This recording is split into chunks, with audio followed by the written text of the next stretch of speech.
एक राजा का दरबार लगा हुआ था। सर्दी का दिन था, इसलिए राजा का दरबार खुले में बैठा था। पूरी आम सभा सुबह की धूप में बैठी थी।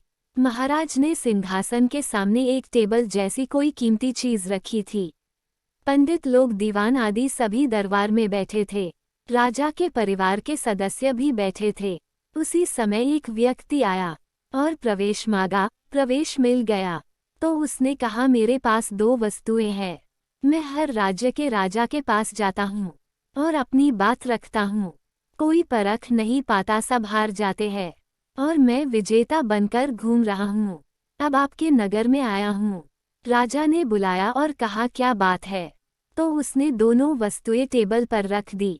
बिल्कुल समान आकार, समान रूप, रंग, समान प्रकाश, सब कुछ नक सिक समान। राजा ने कहा, ये दोनों वस्तुएं एक है?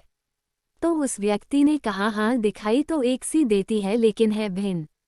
इनमें से एक है बहुत कीमती हीरा और एक है कांच का टुकड़ा, लेकिन रूप रंग सब एक है। कोई आज तक परख नहीं पाया कि कौन सा हीरा है और कौन सा कांच। कोई परख कर बताए कि ये हीरा है, ये कांच।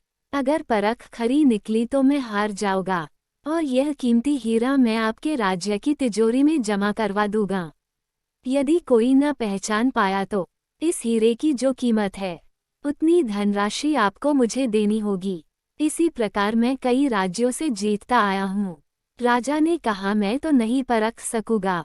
दीवान बोले, हम भी हिम्मत नहीं कर सकते क्योंकि दोनों बिल्कुल समान है। सब हारे, कोई हिम्मत नहीं जुटा पाया। हारने पर पैसे देने पड़ेंगे, इसका कोई सवाल नहीं, क्योंकि राजा के पास बहुत धन है।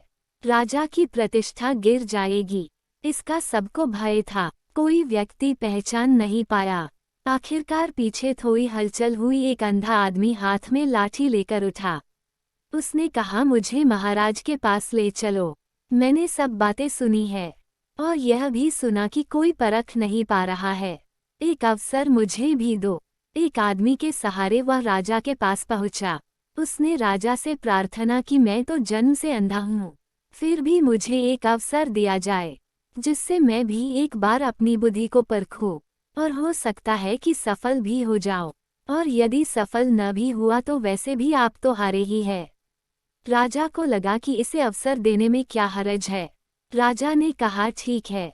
तो उस अंधे आदमी को दोनों चीजें छुआ दी गई और पूछा गया, इसमें कौन सा हीरा है और कौन सा कांच, यही परखना है। कथा कहती है कि उस आदमी ने 1 मिनट में कह दिया कि यह हीरा है और यह कांच। जो आदमी इतने राज्यों को जीत कर आया था वह नतमस्तक हो गया और बोला, सही है, आपने पहचान लिया, धन्य हो आप। अपने वचन के मुताबिक ये हीरा मैं आपके राज्य की तिजोरी में दे रहा हूँ। सब बहुत खुश हो गए और जो आदमी आया था वह भी बहुत प्रसन्न हुआ कि कम से कम कोई तो मिला परखने वाला। वह राजा और अन्य सभी लोगों ने उस अंधे व्यक्ति से एक ही जिज्ञासा जताई कि तुमने ये कैसे पहचाना कि यह हीरा है और वह कांच।